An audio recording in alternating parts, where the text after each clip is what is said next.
Amen. Vous m'invoquerez et vous partirez. Vous me prierez et je vous exaucerai. Mais il y a une condition qui suit. Si vous me cherchez de tout votre cœur. Juste de ces versets bien-aimés ce matin, j'aimerais juste nous dire deux grands points. Juste deux grands points. Les tout premiers, par rapport à ces versets, c'est la part de l'homme. La part de l'homme. Ta part à toi. Hein? Ta part. Dans ces versets. Et quelle est ta part? C'est d'invoquer, c'est de prier. N'est-ce pas? C'est ça ta part. Vous invoquerez, vous me prierez. Vous me chercherez. Invoquer, prier, chercher, c'est pratiquement faire la même chose. Hein? Je cherche Dieu dans la prière. Je le cherche de tout mon cœur. Vous savez, il arrive des fois où on a classé certaines choses à des endroits peut-être un peu difficiles à atteindre. On est obligé de chercher. C'est la même chose quand on prie. On prie, on prie, on prie vraiment, on prie fermement, on supplie, on implore Dieu parce qu'on est en train de chercher une solution. Vous m'invoquerez, vous me prierez, vous me chercherez. C'est la part de l'homme. Et c'est cette part-là que toi et moi, nous avons eu à exécuter pendant toute cette période, n'est-ce pas? Dis-moi, j'espère que tous nous étions là. Même si nous n'étions pas là, peut-être en esprit, nous étions avec nos bien-aimés. Alors, si je considère seulement cette part de l'homme, bien-aimé, je peux nous dire ceci. L'homme est appelé à prier parce que c'est la recommandation de Dieu. C'est une recommandation divine. Tu dois prier. Tu es appelé à prier parce que c'est une recommandation divine. Mais pourquoi je dis c'est une recommandation divine? Il y a quelques versets qui sont en train de me montrer que c'est une recommandation divine. Je vais juste vous donner des références, hein, et puis je vais paraphraser les versets. Parce que j'ai plusieurs choses comme ça à dire. Jésus dans Psaume 50:15, où je paraphrase en disant « Invoque-moi, je te répondrai ». C'est Dieu qui dit « Invoque-moi, je te répondrai ». C'est lui qui me recommande de l'invoquer. Donc, il dit « Invoque-moi, je te répondrai ». Et quand je viens dans Matthieu 7:7 que nous connaissons, il dit quoi? Matthieu 7:7. Demandez, je vous donnerai. C'est lui qui me dit ça. Prier, c'est demander à Dieu. Prier, c'est invoquer Dieu. Prier, c'est parler à Dieu. Prier, c'est reconnaître ce que Dieu est pour nous. Bien-aimé, je viens dans Matthieu 11:28. Venez à moi, vous tous qui êtes fatigués et chargés. C'est encore Dieu qui nous dit ça. Tu es fatigué de la vie. Tu es fatigué des situations que tu traverses. Tu es fatigué de je ne sais pas moi quoi. Viens à Dieu. Et ça, c'est intéressant. C'est pour dire, tu n'as pas besoin de porter ce fardeau-là. Tu n'as pas besoin. Viens à lui, laisse-lui ton fardeau et prends son fardeau à lui qui est léger. Tu peux lire les versets même après. Et tu continues dans la Bible. La Bible va te dire dans 1 Pierre 5, 7 à 8. Déchargez-vous sur lui de tous vos soucis. Quelle est ton inquiétude ce matin?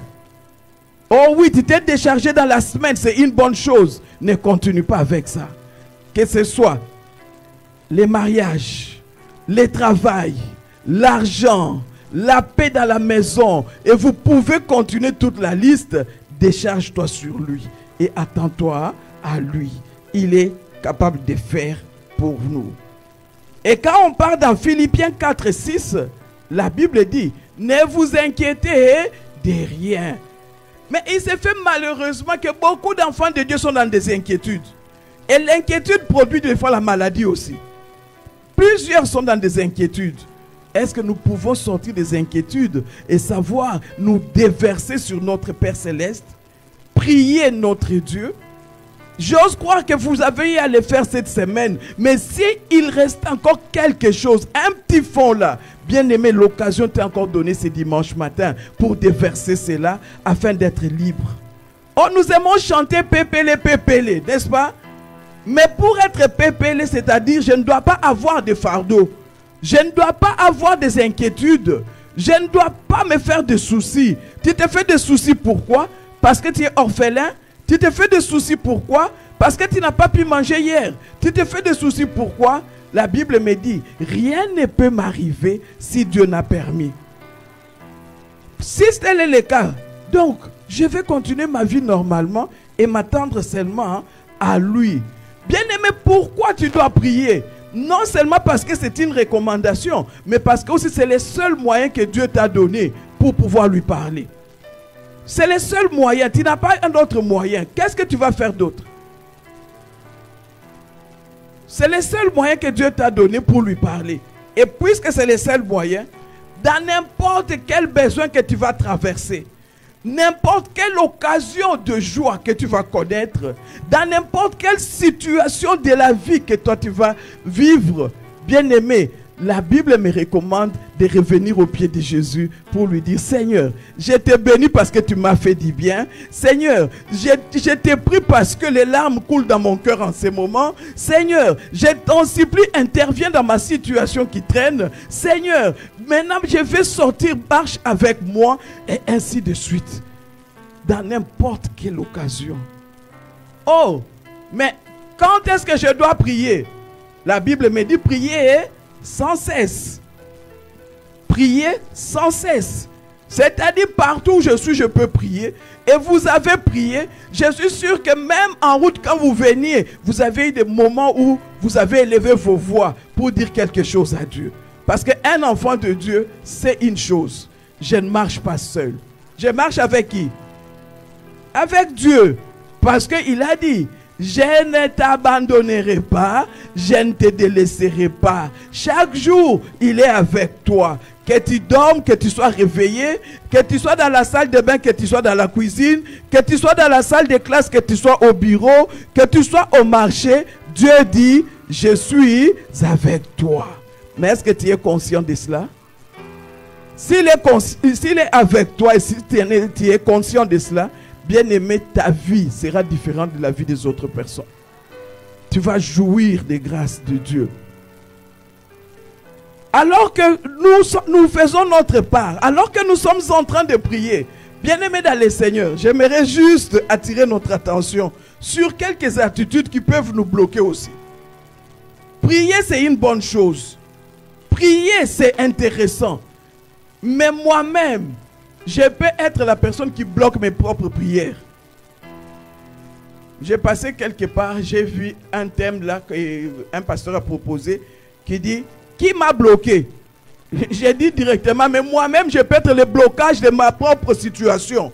Et souvent cette partie-là nous l'oublions, nous voyons seulement les autres. Mais moi-même je peux faire partie. Tu as prié, tu as bien fait. Et je t'ai dit ce matin, Dieu exauce nos prières. Si je commence à témoigner, nous allons rester ici jusqu'à je ne sais pas quelle heure. Parce que Dieu exauce nos prières. Mais maintenant, nous-mêmes, nous devons avoir une certaine attitude. Il y a des choses que je dois éviter pour que ma prière puisse être exaucée. Une des choses, ce sont mes motivations. Qu'est-ce qui m'a poussé à venir prier? Et pourquoi j'ai prié pour cette situation? Quelle est la motivation de mon cœur? Quelle est la motivation de mon cœur? Qu'est-ce qui me stimule? Qu'est-ce qui m'encourage ou m'envoie prier? Pourquoi j'ai fait cette prière? Il y a des gens qui font des prières qui ne sont pas conformes. Parce que c'est dicté par leur motivation. Il y a quelqu'un qui peut prier parce qu'en disant il a besoin d'argent, mais normalement l'argent là qu'il cherche, c'est parce qu'il veut se comparer à. Parce qu'il veut faire comme. Non. Les motivations. La Bible nous dit Dieu regarde où? Au cœur. Il ne regarde pas nécessairement à ce qui sort, mais lui voit notre cœur. Donc lui voit nos motivations. Pourquoi toi tu pries? Pourquoi tu demandes ce que tu demandes là? C'est très important. Tes motivations. Nous devons avoir des motivations pures. Là, nos prières pourront être exaucées. Passer une semaine en prière, c'est rien. Pour Dieu, c'est rien. Mais, quelles sont les motivations qui t'ont animé pour passer cette semaine? pour faire toutes ces prières, alors que Dieu, lui, est disposé à nous exaucer. Vous m'invoquerez, vous me prierez, vous partirez et je vous exaucerai. Ce n'est pas moi qui ai dit, c'est Dieu. Bien aimé, nos motivations. Il y a aussi, sûrement il y a plusieurs, hein, mais je vais en énumérer seulement peut-être 2 ou 3.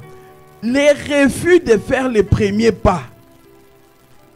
Les refus de faire les premiers pas. Je n'aimerais pas parler de péché parce que je sais que péché, c'est ça que nous aimons en tant qu'enfants de Dieu. Dès qu'on nous demande, qu'est-ce qui peut bloquer tes prières? Les péchés. Oui, mais quel péché? Les péchés, c'est général. Mais quel péché? Les refus de faire les premiers pas. Il y a beaucoup d'enfants de Dieu. Beaucoup d'enfants de Dieu qui prient, qui font de très bonnes prières, mais qui refusent de faire les premiers pas. Seigneur, donne-moi du travail. Tu as permis que je termine mes études. Maintenant, donne-moi du travail. Dieu dit, oui, effectivement, je vais te donner du travail. Mais tu restes assis à la maison du lundi au samedi, du 1er au 30, tu es assis. Est-ce que tu auras la possibilité de trouver du travail? Celui qui cherche du travail doit faire un pas pour chercher le travail, n'est-ce pas? Pierre fait la prière à Jésus. Seigneur, si c'est toi, ordonne que je marche sur les eaux. Jésus qui lui dit, viens. Il a fait un pas, 2 pas, 3e pas, la Bible dit, il a commencé à sentir qu'il voulait se noyer. Bien-aimé dans le Seigneur, quand Jésus voit que nous faisons le premier pas, le 2e pas, il ne nous abandonnera pas. Mais si je reste assise, je risque de ne rien avoir. Et c'est comme ça, vous trouvez dans certaines églises, les gens disent, oh non, là-bas on ne prie pas bien, là-bas on ne fait pas comme ça, là-bas même les prières ne sont pas exaucées. Non, il y a ta part. Il y a ta part. Tu ne peux pas dire c'est pas les autres ont fait. Non, ta part. Ma tante est partie dans une église. Comme les gens aiment les prophéties, on a prophétisé sur elle dans cette église-là en lui disant dans 3 ans, tu auras beaucoup d'argent. Tu seras à l'aise. Tu ne vas plus souffrir. Et comme il y a toujours des enseignements bizarres aussi qui ne sont pas bibliques, et il fallait sceller la prophétie.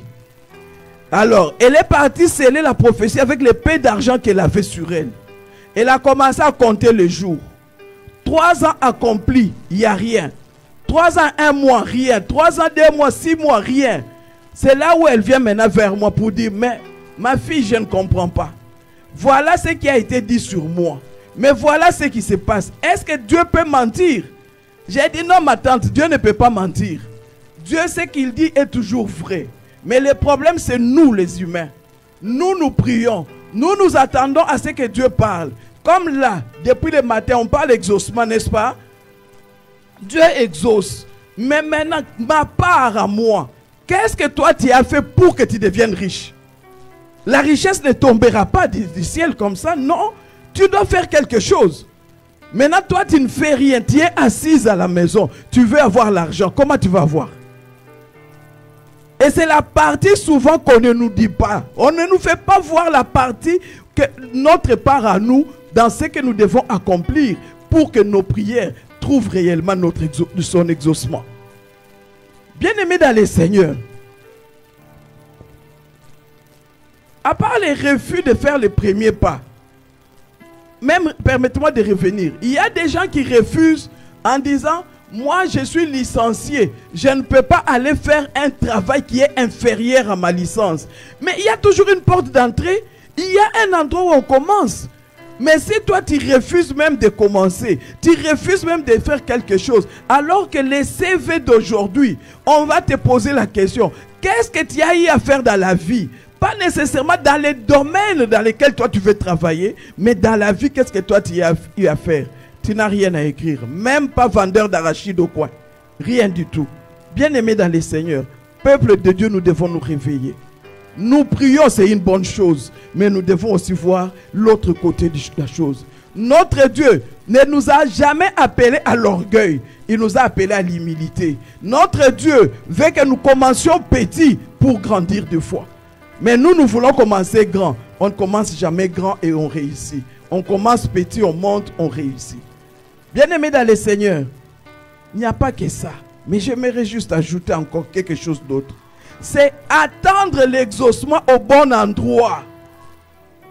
Attendre l'exaucement au bon endroit, ça nous empêche aussi des fois de recevoir ce que nous avons cherché. Il y a des gens, il apprend, il y a retraite là-bas à la maison de transformation. Il vient à la maison de transformation. La personne apprécie tout ce qu'on avait fait. Et termine d'apprécier, on clôture, la personne maintenant soit s'en va. Comme les gens aiment, on m'a invité dans telle église. Il est là-bas, il est là-bas, il est là-bas. Mais les dieux à qui toi tu as demandé, tu as demandé à un endroit donné. Mais si toi tu es comme, tu vois l'eau avec les vagues. C'est ce qu'on nous dit dans la Bible, non? Ça bouge. Donc, toi tu es là, tu bouges tout le temps. Quand on vient te chercher à la maison de transformation par Dieu, tu n'es pas là. On se demande tu es où? Oh, il y a des fois des gens qui, après la retraite, comme c'était beaucoup de jours comme ça, après la retraite, ils prennent un congé. Je me repose. Mais j'aimerais te dire que le diable ne se repose pas. Au contraire, il va t'encourager à te reposer pour t'empêcher de recevoir ce que Dieu veut te donner. Bien-aimés dans le Seigneur, puisque le diable ne se repose pas, nous, enfants de Dieu, ne nous reposons pas. Soyons des personnes réveillées, des personnes qui sont prêtes à recevoir leur bénédiction, des personnes qui savent que celui avec qui moi je suis, celui avec qui moi je marche, c'est quelqu'un qui est toujours là à mes côtés, qui est éveillé et qui a besoin de ma vie pour changer le monde. Dieu a besoin de chacun de vous. Il veut nous utiliser, nous tous. Et ça dépend de toi, ça dépend de moi. La part de l'homme. Ta part à toi, c'est de prier. Prier, invoquer Dieu, demander à Dieu. C'est ce que Dieu attend de toi. Mais beaucoup de chrétiens ne prient même pas. C'est vrai, nous sortons de la retraite, mais après la retraite, ce sont des prières flash. Seigneur, merci parce que tu m'as aidé. Amen. Je dois vite courir au travail. Je dois vite aller faire ceci, cela. Et tout. Soyons des hommes et des femmes de prière. Des hommes et des femmes qui savent implorer la grâce de Dieu pour vivre les miracles dans nos vies. Bien-aimés, juste une petite parenthèse. Vous savez, si j'aime Dieu, parce que Dieu lui-même, ça on connaît, non? Il m'aime. Au point qu'il a envoyé son fils mourir pour moi. Il m'aime. Mais maintenant, moi, en retour, si je l'aime, je vais commencer à chercher le plus possible à être dans sa présence. Parce que je prends l'exemple des fiancés. Dès que nous sommes fiancés, on a tendance à vouloir être tout le temps ensemble. Pourquoi? Parce qu'on s'aime. Lorsqu'on est marié, c'est la même chose. Mais maintenant, lorsque j'aime Jésus, donc en retour, moi aussi je veux quoi? Chercher à être souvent avec lui. Or, être souvent avec lui, c'est passer du temps dans la prière, passer du temps dans sa présence. Je ne vais pas dire ici, tout le temps être dans sa chambre ou dans l'église en train de prier. Non, j'ai dit prier sans cesse. Prier sans cesse, c'est partout. Et quand j'ai l'occasion de m'asseoir pour parler avec lui le plus longtemps possible, je vais le faire. Parce que je suis en train d'entretenir une relation d'amour. Mais pour toi, après la retraite, quelle sera ta décision? C'était une parenthèse, je la referme. Donc, il y a la part de l'homme. Mais il y a aussi la part de Dieu. Vous m'invoquerez, vous me prierez, vous me chercherez. C'est la part de l'homme. La part de Dieu, il dit, c'est simple, je vous exaucerai. La part de Dieu, c'est d'exaucer. Vous me chercherez, vous me trouverez. La part de Dieu, c'est agir. La part de Dieu, c'est ça. Donc, c'est la part de Dieu là. Toi et moi, dans toutes les questions, tous les problèmes, toutes les situations que nous lui avons présentées pendant cette semaine, nous sommes incapables de les résoudre de nous-mêmes. Mais lui est capable. Lui veut le faire. Mais vous savez quoi? Il peut le faire instantanément. Donc, tel qu'on a prié là, la réponse vient instantanément. Et même des fois, quand la réponse vient, on ne se rend même pas compte. On ne se rend même pas compte. Je me souviens, à peine je suis en train de parler, on était dans une retraite à l'époque, on était encore à la borne, dans une retraite de femmes. Et pendant ce temps-là, on était en train de prier, on a prié, on a terminé notre prière parce qu'on a fait l'appel, les gens sont venus devant, on a prié et on a fini. Et avant de clôturer, on a dit qui veut témoigner? Qui veut témoigner? Alors il y a une maman qui s'élève. Elle passe devant, elle dit ceci. Je suis venu dans cette salle avec un problème d'écoulement de sang. Mais pendant qu'on priait ici, instantanément, pendant qu'on priait ici, j'ai senti comme si on me serrait quelque chose dans mon ventre et j'ai senti un changement direct. Bien-aimé, c'est encore possible aujourd'hui que Dieu agisse de façon instantanée. C'est encore possible. Il agit des fois même tel que je suis en train de parler. Peut-être que tu ne te rends même pas compte. Tu étais en train, tu avais une douleur, une certaine douleur dans le corps ou un certain malaise qui te dérangeait. Au fur et à mesure que tu écoutes la parole de Dieu, la Bible dit la parole nous lave, la parole nous purifie, la parole nous fait du bien. Au fur et à mesure que tu écoutes la parole de Dieu, frère, sœur, tu sens seulement que tu t'es même oublié que tu avais un malaise. Et quand tu vas te lever pour sortir, tu dis, oh, mais quand j'étais entré, je me sentais. Mais maintenant, tout va bien. Parce que Dieu prend toujours soin de nous. Il agit des fois instantanément. J'aime cette histoire dans Matthieu chapitre 8, que je ne pourrai pas lire, je vais paraphraser. Matthieu chapitre 8, à partir du verset 5 jusqu'à 13, vous pouvez lire l'histoire du centenier. Les centeniers qui avaient quelqu'un de malade à la maison. Et cette personne a entendu dire que Jésus guérissait les malades. Et c'est comme ça qu'il envoie des gens vers Jésus. Allez lui dire de venir et de guérir mon serviteur qui est malade. Les autres, quand ils arrivent, ils parlent à Jésus. Jésus est d'accord d'aller. Mais lui-même se souvient d'une chose. Il dit, je ne suis pas digne pour qu'il entre dans ma maison. Oh frères, sœurs, j'aimerais que ce matin, alors qu'on est en train de clôturer ces moments, que quelqu'un puisse déjà se mettre dans la position de ces centeniers et constater quel est mon état. Suis-je digne ou pas de recevoir ce que j'ai demandé? Les centeniers s'est souvenu. Il a dit, je ne suis pas digne qu'il vienne dans ma maison. Non, qu'il guérisse seulement les malades à partir de là où il est. Or, nous, par moments, nous avons tendance à vouloir tenter Jésus. Et la Bible dit, le malade a été guéri instantanément. Bien-aimé dans le Seigneur, jusqu'à aujourd'hui, notre Dieu agit. Tout dépend de chacun de nous. Tout dépend de la disposition de nos cœurs. Tout dépend de comment nous nous comportons. Comment nous attendons la bénédiction divine. Tout ça intervient. Pendant cette période, je souhaiterais, j'aimerais que tu puisses vraiment être disponible pour permettre à Dieu d'agir en ta faveur. Les centeniers, bien-aimés, a juste demandé à Jésus d'intervenir. C'est ce que toi et moi nous avons fait. Nous avons prié, nous nous attendons à Dieu, nous voulons qu'il puisse agir.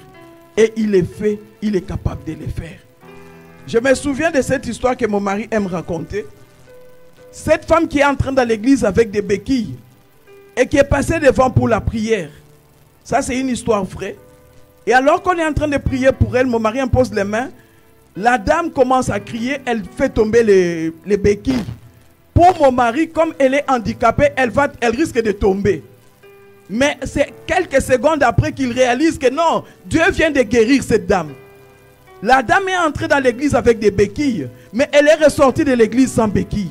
Bien-aimé, c'est possible de vivre le miracle encore aujourd'hui. C'est possible, mais tout dépend de l'état dans lequel vous venez dans la présence de Dieu. Instantanément, Dieu agit encore.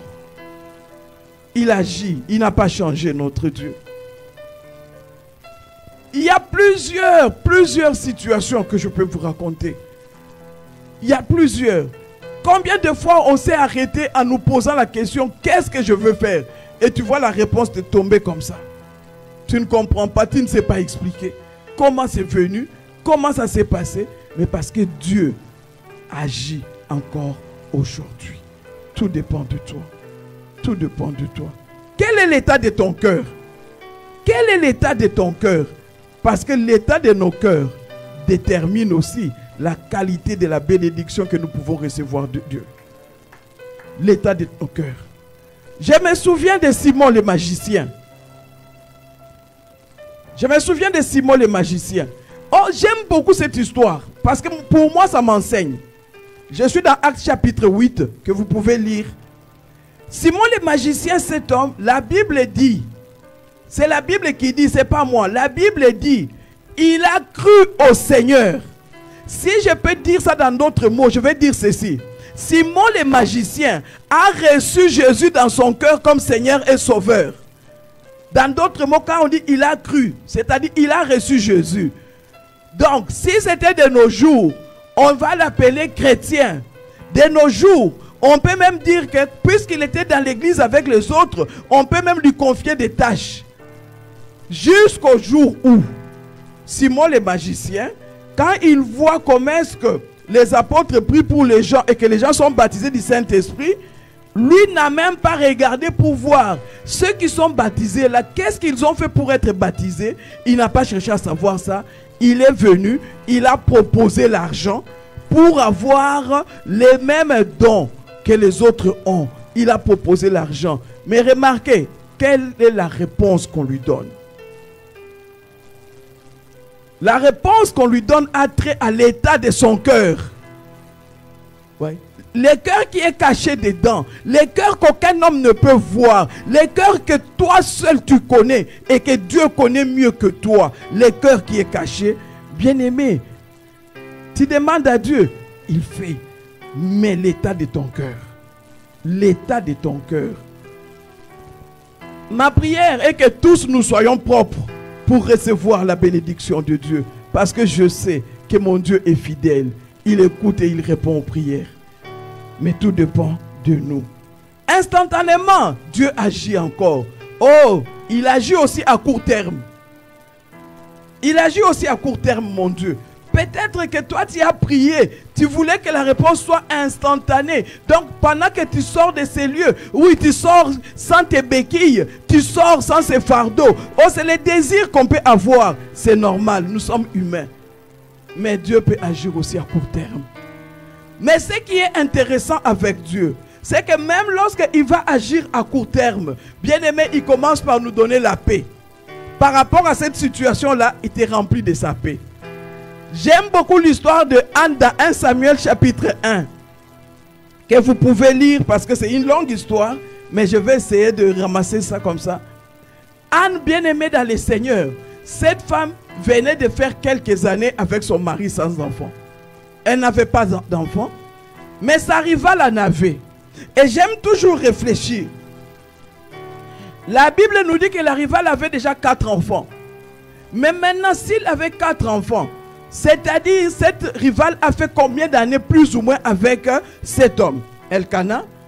Ils ont fait plus ou moins combien d'années? Parce que disons que nous prenons l'espacement normal de 2 ans. Ouais. L'espacement normal de 2 ans. Donc, on peut dire que plus ou moins 10 ans qu'ils sont ensemble. Et avec Anne, ça fait combien de temps qu'ils étaient ensemble? Nous essayons de voir combien d'années de souffrance, combien d'années d'inquiétude, combien d'années d'attente, combien d'années de questionnement. Oh bien aimé, j'aimerais dire à quelqu'un, malgré tout ça, Dieu reste fidèle. Anne ne s'est pas fatiguée. Anne n'a pas regardé aux circonstances de la vie. Que dit la belle famille? Que dit ma rivale? Comment se comportent les enfants de ma rivale? Qu'est-ce qui se passe? Anne n'a pas regardé à toutes ces circonstances. Anne a continué à regarder à son Dieu. La Bible dit, cette fois-là, quand ils sont montés au temple, puisque tout le monde mangeait, buvait, elle a mangé, elle a bu. Mais quand elle a terminé, la Bible dit, elle s'est retirée. Bien-aimé, les degrés de ton fardeau, les degrés de ton problème, peut te pousser à avoir une attitude différente de l'attitude de tout le monde. Tout le monde peut dire, nous arrêtons notre retraite aujourd'hui. Toi, tu dis, je continue encore demain. Pourquoi? Parce que je cherche l'exaucement. Anne, bien-aimée dans le Seigneur, elle ne s'est pas arrêtée comme tout le monde. Elle s'est retirée. Elle a dit, je dois quitter là où il y a des gens qui vont me distraire. Je veux me mettre à part, à l'écart. Mais elle ne s'était pas rendue compte qu'elle est partie à côté du sacrificateur. Vous savez, il y a des fois des situations que des fois nous n'aimons pas, mais que Dieu tourne pour notre bonheur. Elle avait besoin de quelqu'un pour confirmer ce qu'elle cherchait. Mais elle ne s'était pas rendue compte. Et elle est partie, elle a prié, elle a déversé son cœur devant Dieu.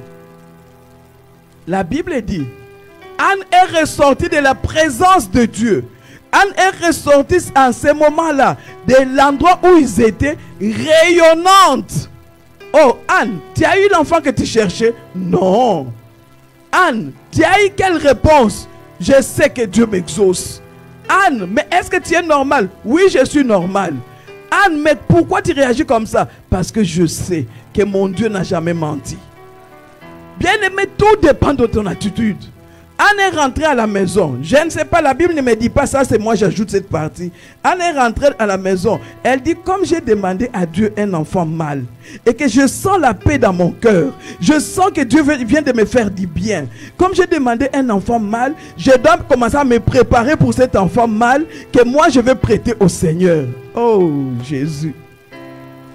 Bien-aimé, malheureusement, nous faisons des promesses à Dieu quand nous lui demandons des choses. Mais nous n'exécutons pas ces promesses, malheureusement. Combien de fois on a demandé à Dieu, Seigneur, si tu fais pour moi, je vais te servir à la chorale, je vais te servir à l'accueil, je vais te servir. Et quand Dieu a agi, on a oublié même la promesse qu'on a eu à faire à Dieu. On oublie, on commence à se dire seulement, moi je ne comprends pas pourquoi mes choses ne marchent pas. Oui, pourquoi tes choses ne marchent pas? Parce que la Bible dit, tu n'as pas honoré ton engagement. Honore ton engagement, tu vivras les changements. Anne est restée fidèle. Elle a prié, elle a demandé à Dieu et elle est restée fidèle. Elle a attendu la réponse de Dieu. Jusqu'au jour où, je ne sais pas quand ça a commencé, hein, quand la grossesse a commencé, Anne, comment elle s'est comportée? Quand elle a su qu'elle attendait maintenant un enfant, comment elle s'était comportée? Pénina, est-ce que tu vas continuer encore à me déranger? Est-ce que tu vas continuer encore à me déranger? Peut-être que Pénina a osé. Mais maintenant, Anne sait que moi, je suis déjà dans ma bénédiction. J'ai fait quoi? Quand Pénina va continuer à faire encore ses intrigues, j'ai fait quoi? Hein? Je garde silence, hein? Parce que moi, je sais que je suis détentrice d'une bénédiction. Et je dois protéger ma bénédiction. Toi, fais ce que tu veux. Bien-aimé, il y a des moments où nous perdons parce que quand nous cherchons la bénédiction, l'ennemi vient nous déranger encore. Et quand l'ennemi vient déranger, c'est pour nous voler notre bénédiction. Parce que toi, peut-être, tu n'as pas encore vu la bénédiction, mais lui a déjà vu que toi, tu es béni. Alors, ne perds pas ta bénédiction. Hein? Ne perds pas ta bénédiction, garde ta bénédiction. Pénina est revenue. Pénina a fait ce qu'elle pouvait faire. Pénina a parlé. Anne s'est tue. Il a dit, attends seulement, dans quelques mois, tu verras. Dans quelques mois. Bien-aimé dans le Seigneur, tout dépend de nous. Comment est-ce que toi, tu vas garder cette bénédiction que Dieu est en train de te donner alors que tu clôtures ces moments de prière? Comment tu vas garder? Anne a bien conservé sa bénédiction. Jusqu'au jour où tout le monde a constaté. Et Azwakazemite Azui. Jusqu'au jour où Abot a raté Aboti. Bien-aimé dans le Seigneur, c'est possible. On s'est moqué de toi hier. Mais nous avons un Dieu qui essuie les larmes. Donc, persévère. Avance encore. Et tu vivras la gloire de Dieu. Bien-aimé dans la marche avec Dieu, il agit. Il peut agir instantanément, il peut agir à court terme et il peut agir aussi à long terme. C'est possible avec notre Dieu. C'est possible. Tout dépend de la situation. Vous savez, au jour d'aujourd'hui, par exemple, tu es étudiant. Tu demandes à Dieu une voiture, même une IST. Mais tu es étudiant et mensuellement, toi-même, tu as peut-être que $150. Tu demandes à Dieu une IST. S'il ne te donne pas, tu vas dire Dieu ne répond pas aux prières. Tu vas dire quoi? Dieu ne répond pas aux prières. Notre Dieu, c'est un papa responsable. Il est responsable. Il sait déjà que tu n'as que, par exemple, comme revenu mensuel $150. S'il te donne une voiture, tu ne pourras pas prendre soin de cette voiture. Il peut avoir écouté la prière et il attend le bon moment pour te donner. Je me souviens, il y a quelques temps en arrière, nous avions un fardeau pour un couple. On priait, on a réclamé, Seigneur donne un enfant, Seigneur donne un enfant. L'enfant ne venait pas. Ah, mais qu'est-ce qui se passe? Pourquoi? On a prié pour tel, le Seigneur a donné, mais pour tel, le Seigneur ne donne pas.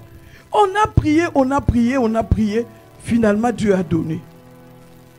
Mais quand Dieu a donné, parce qu'il venait de perdre un enfant, et nous avons commencé à prier pour que Dieu donne un autre.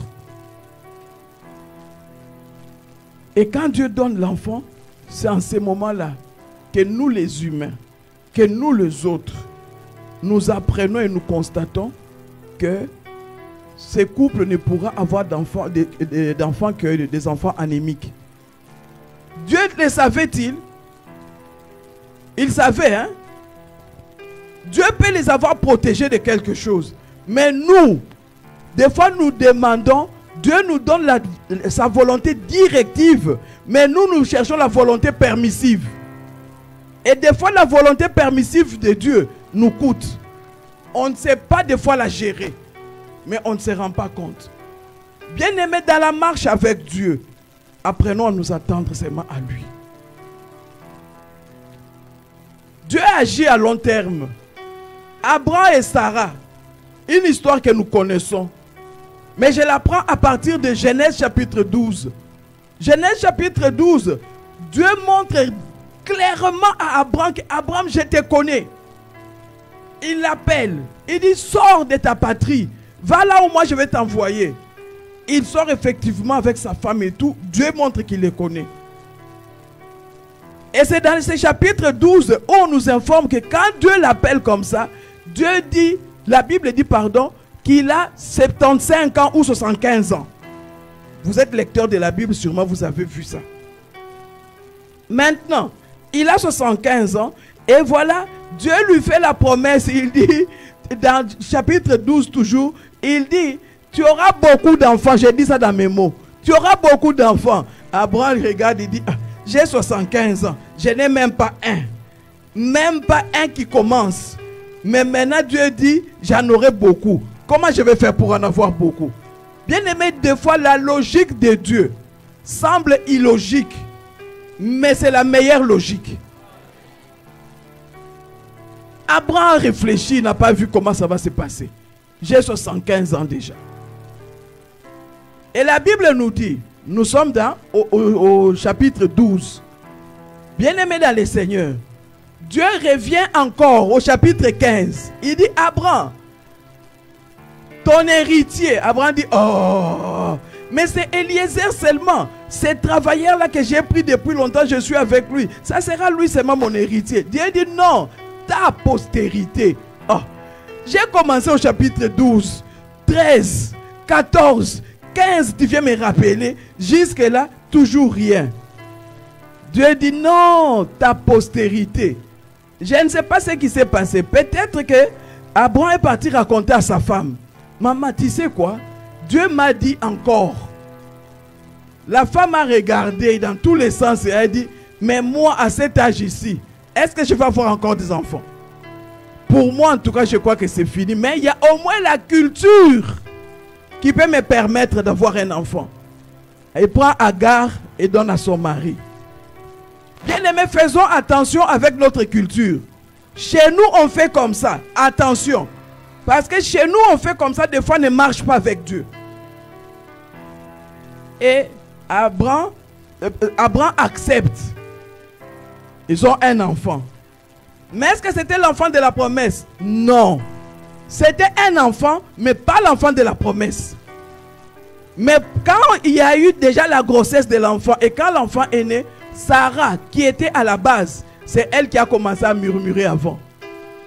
Bien-aimé, si tu es à la base de quelque chose, assume. Ne commence pas à murmurer, demande pardon à Dieu et assume. Parce que nos actes, ce sont des semences pour lesquelles nous récoltons des conséquences. Donc, il faut que nous puissions savoir qu'est-ce que je pose comme acte. Mais maintenant, nous sommes au chapitre 15, 16. Ismaël est né, 17. Mais l'enfant de la promesse est où? C'est Ismaël. Donc, 18, c'est Ismaël. 19, c'est Ismaël. 20, c'est Ismaël. 21, c'est là où maintenant l'enfant de la promesse vient naître. Abraham, tu as quel âge? 100 ans. Combien d'années d'attente? 25 ans. Oh, qui a déjà attendu ici comme ça? La patience paye toujours. Surtout dans la marche avec Dieu. La patience paye. Tu peux prier aujourd'hui. Tu peux demander à Dieu aujourd'hui. Mais pour recevoir la chose, je ne sais pas dans combien de temps. Parce que Dieu connaît les bons moments pour faire ce qu'il veut avec toi. Je me souviens, il y a quelques temps en arrière, nous avons commencé l'église à Barumbu. Quand nous avons commencé l'église à Barumbu, mon désir, c'était que j'aille habiter Barumbu. On a commencé l'église en 2002. J'ai commencé à demander à mon mari, faisons tout pour aller habiter à Barumbu. Parce que je me disais, si j'habite à Barumbu au moins, hein, les fidèles de l'église, même l'accès à l'église, tout sera facile. On était à Mongafula. Et mon mari, lui, il aimait Mongafula, il aimait là où on habitait et tout. Bien qu'à un certain moment, on souffrait pour les déplacements à cause des embouteillages, mais il aimait bien là où on était. Effectivement, c'était bien, mais par rapport à notre lieu de travail, moi, c'est ce que je voulais. Et comme on avait commencé aussi une école, ça me demandait d'être là un peu plus régulièrement. Donc, j'ai commencé à prier et à demander à mon mari. Nous sommes aux environs de 2007. J'ai prié. Je demande à mon mari. Il y a eu des moments où il a accepté, il y a eu des moments où il a dit, ah, je ne crois pas que ce soit le bon moment. Donc, il annule même son acceptation d'avant. Je peux vous dire sincèrement, il y a eu des moments où je dis, mais Dieu, tu es où? Finalement, je me suis fatigué. Bien aimé, pour écourter la chose, j'ai fait 17 ans. J'ai prié, j'ai demandé, j'ai parlé, je me suis fatigué, j'ai oublié. Dieu, des fois, nous amène à ce genre de choses. Mais cela ne veut pas dire qu'il n'a pas écouté ta prière. 17 ans plus tard, j'ai dit bien 17 ans plus tard, je n'en revenais même pas. C'est mon mari maintenant qui vient me dire, pardon. Vous pouvez vous imaginer, c'est pour dire à quelqu'un, si tu as prié aujourd'hui, tu as sémé quelque chose. Quand est-ce que Dieu va répondre? Je ne saurais pas te le dire. Mais je sais une chose, il écoute et il exauce. Ça au moins je sais. Bien-aimé dans le Seigneur, de ces deux points, la part de l'homme, la part de Dieu, qu'est-ce que j'aimerais te dire alors que tu es en train de conclure ces moments? Qu'est-ce que j'aimerais te dire? Deux choses seulement. Je vais les dire sans trop de commentaires. Deux choses. La première chose, c'est que tu puisses vraiment t'attendre à Dieu. Et qui dit s'attendre à Dieu, c'est-à-dire avoir un comportement, avoir une façon de vivre qui montre à Dieu que lorsque tu vas venir pour me visiter, tu vas trouver que je suis en accord avec toi. Ça, c'est la première chose. Attends-toi à Dieu.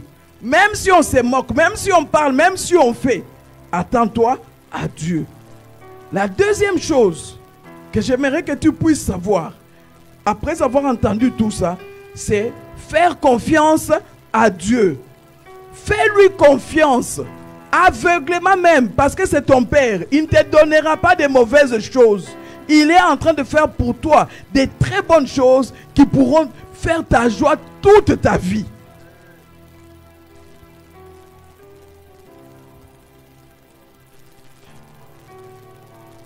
Je vais conclure en disant ceci.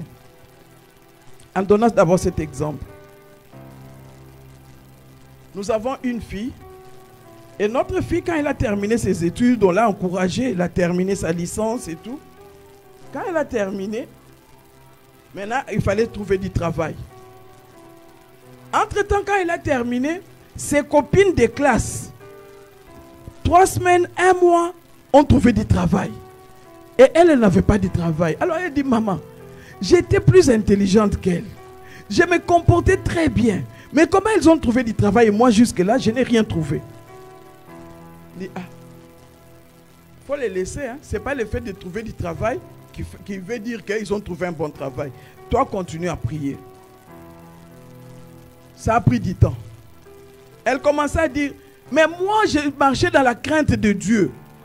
Moi, je vivais comme vous, vous m'avez vraiment enseigné. Mais qu'est-ce qui s'est passé? Pourquoi je ne trouve pas du travail? Entre-temps, elle avait déposé aussi un dossier quelque part. Et on attendait.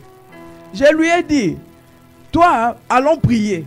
Si Dieu veut que tu travailles, tu travailleras. Et quand les choses traînent, tu as déjà présenté à Dieu. Attends-toi à des bonnes choses. Je lui ai dit ça. Bien aimé, je peux vous dire, les amis qui sont partis travailler avant ont travaillé. Mais elle, quand elle a commencé à travailler, elle-même, elle est revenue pour dire, maman, tu avais raison. Ce que Dieu m'a donné, ça ne vaut pas ce que les amis ont eu. C'est pour dire, bien aimé, ne sois pas pressé. Dieu fait toutes choses bonnes en son temps. Tout ce que toi tu dois faire, c'est prier et avoir confiance. Dieu agit. Je conclue en disant ceci. Vous m'invoquerez, vous me prierez, vous me chercherez et vous partirez. Mais en partant, ayez confiance en moi, dit Dieu. Pourquoi? Parce que je fais toutes choses bonnes en son temps. Je suis souverain dans ce que je fais. Dieu sait ce qu'il fait et il le fait pour toi en son temps. Nous allons baisser nos têtes et nous allons prier.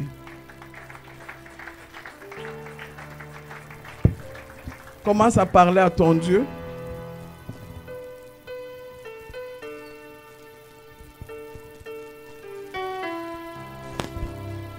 Commence à parler